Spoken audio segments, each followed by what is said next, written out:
الحمد لله الحمد لله الذي هدانا لهذا وما كنا لنهتدي لولا أن هدانا الله. أما بعد فأعوذ بالله من الشيطان الرجيم. بسم الله الرحمن الرحيم. الشيطان يعدكم الفقر ويأمركم بالفحشاء والله يعدكم مغفرة منه وفضلا والله واسع عليم. صدق الله مولانا العظيم وصدق رسوله النبي الأمين الحنين العطوف الكريم. درود پاک کا ورد کر لیں، پڑھیں بابا سے بلند. اللہم صلی علی سیدنا و مولانا محمد وعلی آل سیدنا و مولانا محمد بارک وسلم صلاة و سلاما علیک یا رسول اللہ صلی اللہ تعالی علیہ وسلم. آج کے اس خطاب کا موضوع ہے کہ جس نے اپنا دین سنوار لیا اللہ تبارک و تعالیٰ اس کی دنیا سنوار دے گا. اور یہ اللہ تبارک و تعالیٰ کا وعدہ ہے اپنے بندوں سے. اللہ تبارک و تعالیٰ ارشاد فرماتا ہے الشیطان یعدکم الفقر. شیطان تمہیں وسوسہ دیتا ہے فقر کا، مفلسی کا. وَيَأْمُرُكُمْ بِالْفَحْشَاءِ، اور تمہیں بے حیائی کا حکم دیتا ہے. وَاللَّهُ يَعِدُكُمْ مَغْفِرَةً مِّنْهُ وَفَضْلًا، اور اللہ تبارک و تعالی تمہیں بخشش اور فضل کا وعدہ کرتا ہے، تم سے بخشش اور فضل کا وعدہ فرماتا ہے. وَاللَّهُ وَاسِعٌ عَلِيمٌ، اور اللہ تبارک و تعالی وسعت والا اور جاننے والا ہے. اللہ تبارک و تعالیٰ ارشاد فرماتا ہے کہ شیطان جب بندہ مومن کوئی نیک کام کرنا چاہتا ہے، اللہ کی بارگاہ میں خرچ کرنا چاہتا ہے، تو شیطان اسے اس کے دل میں وسوسہ ڈالتا ہے کہ اگر تم نے یہ اپنا مال جو اتنی محنت سے کمایا ہے راہ خدا میں تم نے اگر ڈال دیا، خرچ کر دیا، تو تم فقیر ہو جاؤ گے. محنت تم کرو گے اور سارا پیسہ راہ خدا میں دے دو گے تو تم کیا کھاؤ گے؟ اگر 2 روپیہ پروفٹ کمانے کی تم نے محنت کی ہے اور یہاں لا کر اگر 4 روپیہ دیا تو تم تو بہت بڑے نقصان میں ہو. یہ وسوسہ شیطان ڈالتا ہے، اور یہ میں اور آپ نہیں بلکہ اللہ تبارک و تعالیٰ کا قول ہے. وہ فرماتا ہے کہ جب بھی تم دو گے تو شیطان یہ وسوسہ ڈالے گا کہ تم فقیر ہو جاؤ گے. آج جن فقیروں کو تم دے رہے ہو اگر اسی طرح دیتے رہے تو تم بھی فقیر ہو جاؤ گے. اور اس کے بعد دوسرا حکم وہ دیتا ہے اپنے ماننے والوں کو، اور وہ حکم ہوتا ہے وَيَأْمُرُ بِالْفَحْشَاءِ، اور وہ بے حیائی کا حکم دیتا ہے. وہ چاہتا ہے کہ سب بے حیا ہو جائے. تو ظاہر سی بات ہے جب بندہ راہ خدا میں خرچ نہیں کرے گا تو اس کا دل سخت ہوگا.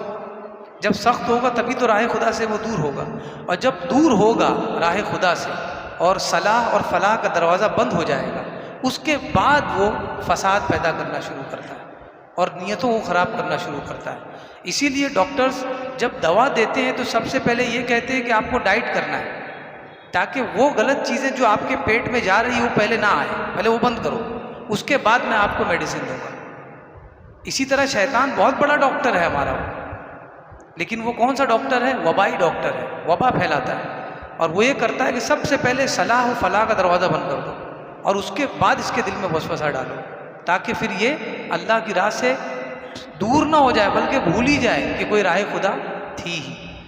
آگے فرمایا کہ یہ تو شیطان کا کام تھا، لیکن اس کے مقابلے میں اللہ تبارک و تعالیٰ اپنے بندوں کو کیا عطا فرماتا ہے؟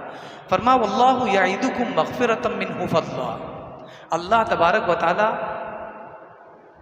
فضل اور مغفرت یعنی گناہوں سے بخشش اور اپنا فضل کا وعدہ کرتا ہے تم سے.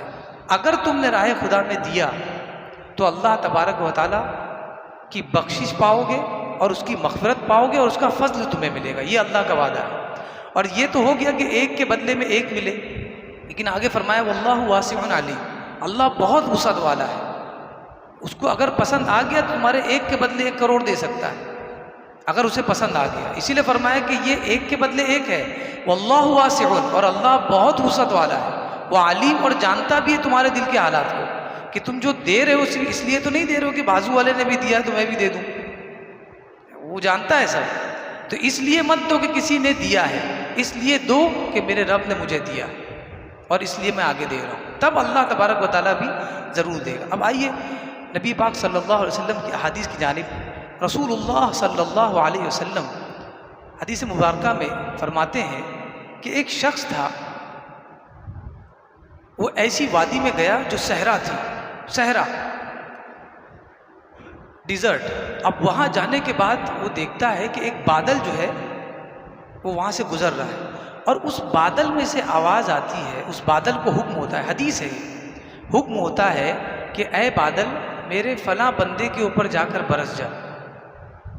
حدیث مبارکہ ہے صحیح مسلم کی،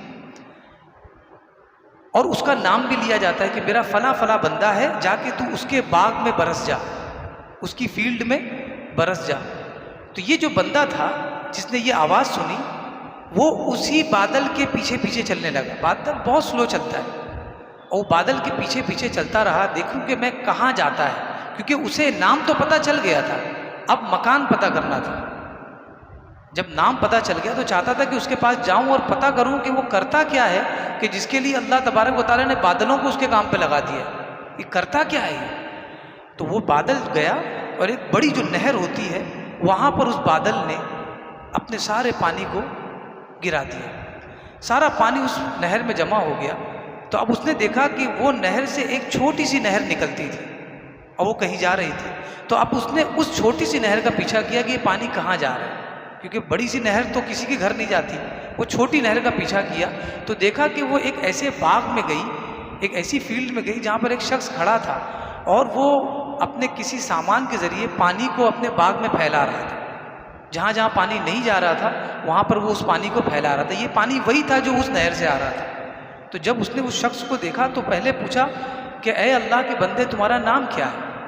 تو اس شخص نے کہا کہ میرا نام فلاں فلاں ہے۔ حدیث میں اس کا ذکر بھی نہیں ہے نام کا، کہا کہ میرا نام فلاں ہے، ورنہ ہماری جو قوم ہے اگر نام بتا دیا جاتا تو ویسا کام نہیں کرتی، وہ نام رکھ لیتی، وہ کام وہ نہیں کرتی جو کام کیا گیا ہے، بلکہ وہی نام بطور تبرک رکھ لیتی، اور کام وہی کرتی جو شیطان کا حکم دیتا ہے۔ اللہ تعالی ہم سب کی حفاظت فرمائے۔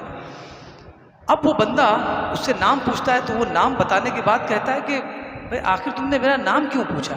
تو اس نے پورا واقعہ سنایا کہ میں نے بادل سے تمہارا نام سنا کہ جاؤ میرے بندے کے باغ میں پانی برسا دو۔ تو میں نے کہا کہ میں معلوم کروں کہ تم کرتے کیا ہو کہ تمہارے لیے اللہ نے بادل کو مسخر کر دیا۔ تو اس نے کہا اب تم نے پوچھا ہے تو میں آپ کو بتاؤں کہ میرے اس فیلڈ سے، اس باغ سے جتنا بھی مال مجھے ملتا ہے اس کا 1/3، اس کا ثلث، تہائی جو ہے میں اللہ کی راہ میں دے دیتا ہوں۔ سب سے پہلا یہ کام میرا ہوتا ہے، جتنا ملا ہے 1/3 اللہ کی راہ میں۔ جب بھی میرے پاس وہ فصل اگتی ہے کاٹتا ہوں تو میں یہ کرتا ہوں۔ اس کے بعد اس کا 1/3 میں اپنے بال بچوں کے لیے رکھتا ہوں، اور اس کے بعد فرمایا کہ اس کے بعد جو 1/3 ملتا ہے میں اسی سے دوبارہ دانے خریدتا ہوں، اناج خریدتا ہوں اور اس کو بو دیتا ہوں، یعنی اسی فیلڈ کو دے دیتا ہوں 1/3۔ یہ میرا سسٹم ہے، پوری زندگی میں نے ایسے ہی کھیتی کی ہے۔ یعنی اس واقعے سے یہ سیکھنے ملا کہ اگر ہم اپنی کمائی کا کچھ حصہ اپنے لیے رکھیں، کچھ حصہ اپنے بزنس کو بڑھانے کے لیے رکھیں، تو اسی طرح کچھ حصہ اللہ کی راہ میں دے دیں۔ اس لیے کہ اگر بزنس میں بڑھانے کے لیے آپ نے پیسہ ڈالا ہے تو یقین نہیں ہے، یہ شیورٹی نہیں ہے کہ بزنس بڑھے گا، گروتھ کرے گا۔ اور اگر آپ نے اپنے لیے کچھ پیسہ نکال لیا ہے تو ضروری نہیں ہے کہ اس پیسے سے آپ کا پیٹ بھر جائے گا۔ ہاں، لیکن اگر کچھ پیسہ اللہ کی راہ میں دے دیا ہے تو وہ رزاق تمہارے لیے صرف رزق کا انتظام نہیں کرے گا، بلکہ جو رزق کو پیدا کرتا ہے اس کو بھی تمہارے لیے مسخر کر دے گا۔ جس پانی سے اناج اگتا ہے اللہ نے اس پانی کو ہی مسخر کر دیا اس بندے کے لیے، اور کہا کہ جاؤ میرے بندے کو دے دو۔ یہ اس وقت ہوتا ہے جب بندے کے پاس جب پیسہ آئے، دولت آئے، اور اس کے بعد فیم آئے، صحت آئے، تو وہ یہ سوچے کہ اسے اللہ کی راہ میں کیسے دینا ہے۔ یہ صرف پیسے کی بات نہیں ہے، اگر آپ کی صحت ہے تو سوچو اس کا 1/3 کیسے اللہ کی راہ میں دینا ہے، صحت اگر ہے تو۔ اسی طرح اگر آپ کو اللہ تبارک و تعالیٰ نے بہت مشہور کیا ہے تو آپ شہرت کا 1/3 کیسے دینا چاہو گے اللہ کی راہ میں؟ اگر ہر آدمی اپنی ان ساری چیزوں کا 1/3 نکالتا ہے تو اللہ تبارک و تعالیٰ اس کی چیز میں برکت بھی دے گا۔ یہی برکت ہے۔ ہمارے یہاں معاملہ یہ ہے کہ ہم زیادتی کے چکر میں پڑے ہیں کہ کتنا زیادہ مل جائے، اور اللہ چاہ رہا ہے کہ بندے کو برکت ملے۔ زیادہ وہ ہے جسے کہتے ہیں کہ 1 کا 4، اور برکت وہ ہے کہ ایک ہی رہے لیکن 4 کو پور جائے، ہو ایک ہی لیکن 4 کو بھول جائے۔ آگے ایک حدیث ہے، نبی پاک صلی اللہ علیہ وسلم فرماتے ہیں من کانت الآخرۃ ہمہ جعلہ اللہ غناہ فی قلبہ، جس کی فکر صرف آخرت ہو، جس بندے مومن کی فکر صرف آخرت ہو، جعل اللہ غناہ فی قلبہ، تو اللہ تبارک و تعالیٰ بے نیازی کو اس کے دل میں ڈال دیتا ہے۔ بے نیازی کا مطلب یہ ہے کہ پیسہ ہے تب تو خوش ہے، پیسہ نہیں ہے تب بھی خوش ہے، اسی کو بے نیازی کہتے ہیں۔ اور آج ہمارے یہاں وہ نہیں پائی جاتی۔ اگر نہیں آ رہا ہے تو ہم پھر پریشان ہو جاتے ہیں کہ اب کیا کریں گے۔ ارے جب آ رہا تھا تب کیا کر رہے تھے آپ؟ کیا وہ آپ کی محنت سے آ رہا تھا؟ تو آج بھی تو آپ نے محنت کم نہیں کی ہے، تب کیوں نہیں آ رہا ہے؟ پتہ ہی چلا ہماری محنت اس میں کوئی دخل نہیں ہے، یہ ہمارے رب کی طرف سے آ رہا ہے۔ تو جب مل رہا تھا تب بھی ہم آسمانی کی طرف دیکھ رہے تھے، تو جب نہ ملے تب بھی اسی کی طرف دیکھو، اسی سے دعا کرو کہ مولا دل کو سکون دے دے۔ تو قناعت بہت بڑی نعمت ہے۔ اللہ نے فرمایا اگر آخرت کا غم ہے کہ میری نماز نہیں چھوٹے، لگے بہت بڑی ڈیل چھوٹ جاتی ہے، میرے پاس پیسہ ہے تو لاکھ میں اس سے پراپرٹی خرید سکتا ہوں، حج کے ایام آئے مجھے حج کرنا ہے، اگر اس طرح آخرت کی اسے فکر ہو تو اللہ تبارک و تعالیٰ کے رسول صلی اللہ علیہ وسلم وعدہ فرماتے ہیں کہ اللہ تبارک و تعالیٰ اس کے دل میں غنا بے نیازی ڈال دے گا، اسے کبھی کسی کے مال کی ضرورت نہیں پڑے گی۔ کیوں؟ کیونکہ اللہ تبارک و تعالیٰ نے اس کا ذمہ لے لیا، وہ بے نیاز ہو جائے گا۔ آگے فرمایا وَجَمَعَ لَهُ شَمْلًا، اور اس کے جو معاملات بکھرے ہوئے ہیں، گھریلو معاملات ہیں، کاروباری معاملات ہیں، بکھرے ہوئے ہیں، جمع نہیں کر پا رہے، آدھی زندگی گزر رہی ہے، اللہ نے فرمایا اس کے سارے معاملات کو جمع کر دو، اس کے سارے معاملات جمع ہو جائیں گے۔ بھائی بچھڑ گیا ہے، بہت ساری پراپرٹی ہے لیکن کیسز چل رہے ہیں، بکھر گیا ہوں، کبھی یہاں ہوں کبھی وہاں ہوں، اللہ وہ سارے معاملات کو آسان فرما دے گا۔ وَأَتَتْهُ الدُّنْيَا وَهِيَ رَاغِبَةٌ، سب چھوڑ دے اور مسجد آ جا، سب چھوڑ دے اور مسجد آ جا۔ اس کے بعد اللہ نے فرمایا اور اس کے بعد دنیا اس کے قدموں میں ایسے آئے گی جیسے خاک آلود ہو کر آتی ہے، ناک رگڑتے ہوئے دنیا اس کے قدموں میں آئے گی۔ شرط کیا ہے کہ دین کو اولیت دی جائے، دین کو افضلیت دی جائے، کہ دین پہلے باقی سب بعد میں۔ یہ کوشش ہماری ہونی چاہیے۔ حضور کا وعدہ ہے کہ دنیا ناک رگڑتے ہوئے اس کے قدموں میں آئے گی، ناک رگڑتے، راغمہ، ناک رگڑتے ہوئے آئے گی۔ آگے فرمایا وَمَنْ كَانَتِ الدُّنْيَا هَمَّهُ، افسوس کہ جس کی فکر اور جس کا غم صرف اور صرف دنیا ہی کمانا ہو، فرمایا جَعَلَ اللَّهُ فَقْرَهُ بَيْنَ عَيْنَيْنِ، کہ اللہ تبارک و تعالیٰ فقر اور مسکنت اور فقیری کو اس کی دونوں آنکھوں کے درمیان رکھ دے گا۔ یعنی وہ کتنا بھی کما لے اور جب اس سے پوچھو کیا حال ہے، کہاں چل رہا ہے، بہت برا حال ہے، کیا بتاؤں، اور وہ چائے پلا کے یہ بھی بتانا چاہتا ہے کہ بالکل برا حال ہے۔ اس وقت جب برا حال ہو اس وقت جوس پلاؤ تاکہ اس کو لگے کہ یہ خوش ہے، الحمدللہ، لیکن چائے پلا کے یہ بتا دیتے ہیں کہ بہت برا حال ہے۔ تو یہ بہت ضروری ہے آپ کے دل کے حال کو جاننا کہ ہم دل میں کتنے خوش ہیں اپنے رب سے۔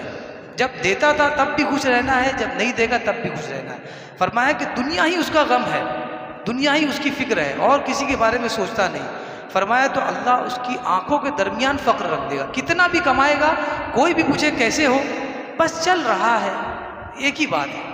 یعنی اگر بڑھیا بھی بولے تو ایسے بولے کہ بڑھیا بڑھیا نہ لگے، اس کو بھی اس ٹیون میں بولتے ہیں کہ خراب لگتا ہے، کہ لگتا ہے بہت برے حال میں، ٹھیک ہے یعنی ٹھیک نہیں ہے۔ تو یہ جو باتیں ہیں ہمارے انداز، یہ ہمارے دل کی تعبیر ہے، ہم دل میں جو چل رہا ہے وہی بتا رہے ہیں۔ فرمایا اس کی آنکھوں کے درمیان فقر رکھ دیں گے، درمیان، وَفَرَّقَ عَلَيْهِ شَمْلًا، اور جو اس کے معاملات سیٹ ہیں نا سب کو پھیلا دیں گے۔ اب زندگی نکال دینا اس معاملات کو جمع کرنے کے لیے۔ آج اب یہی تو ہے، پراپرٹی تو بنا لی لیکن جمع نہیں کر پا رہے، اکٹھا نہیں کر پا رہے، معاملات کو یکجا نہیں کر پا رہے۔ سب نے مل کے پراپرٹی بنائی اور جب بن گئی، بڑے ہو گئے، تو اب اسی کے اوپر سارے کے سارے جھگڑا کر رہے۔ تو اگر یہ چیز کی ہوتی پہلے سے کہ آخرت کو اپنے مد نظر رکھا ہوتا، پیش نظر رکھا ہوتا، تو کبھی بھی دنیا سب سے بڑا ہم نہیں ہوتی، دنیا سب سے بڑا غم اور سب سے بڑی فکر نہیں ہوتی۔ اور آگے فرمایا وَلَمْ يَأْتِهِ مِنَ الدُّنْيَا إِلَّا مَا قُدِّرَ لَهُ، اور اس کے بعد دنیا اس کو اتنی ہی ملے گی جتنی میں دینے والا ہوں۔ پہلے والے کے پاس دنیا کیسے آئے گی؟ ناک رگڑتے ہوئے آئے گی، اور دوسرا جو صرف دنیا کے لیے پریشان تھا، فرمایا اتنا کرنے کے باوجود بھی اس کو اتنا ہی ملنے والا ہے جتنا میں نے اس کے مقدر میں لکھا ہے۔ اس سے بہت سارے اسباق ملتے ہیں، دروس ملتے ہیں۔ سب سے پہلا یہ کہ جس نے اللہ تبارک و تعالیٰ کے احکام کو، اس کے دین کو نافذ کیا، اللہ تبارک و تعالیٰ اس کے معاش کو سنبھال لیتا ہے۔ اسے معاش کی فکر نہیں کرنی چاہیے۔ آپ کا کوئی معاملہ ہے، آپ اپنی نماز نہ چھوڑیں، آپ اپنے روزوں کو نہ چھوڑیں، یہ چیز آپ کے ساتھ نہیں ہونی چاہیے۔ اس کے بعد اللہ تبارک و تعالیٰ آپ کے لیے راستے کھولنے والا ہے۔ اور یاد رکھیں انہی ایام میں آزمائش بھی شروع ہوتی ہے، تو اس آزمائش سے ڈرنا اس لیے نہیں ہے کیونکہ میرا رب ہے اور اس کا وعدہ ہے۔ جب اس کا وعدہ ہے تو آؤ پورا کرتے ہیں۔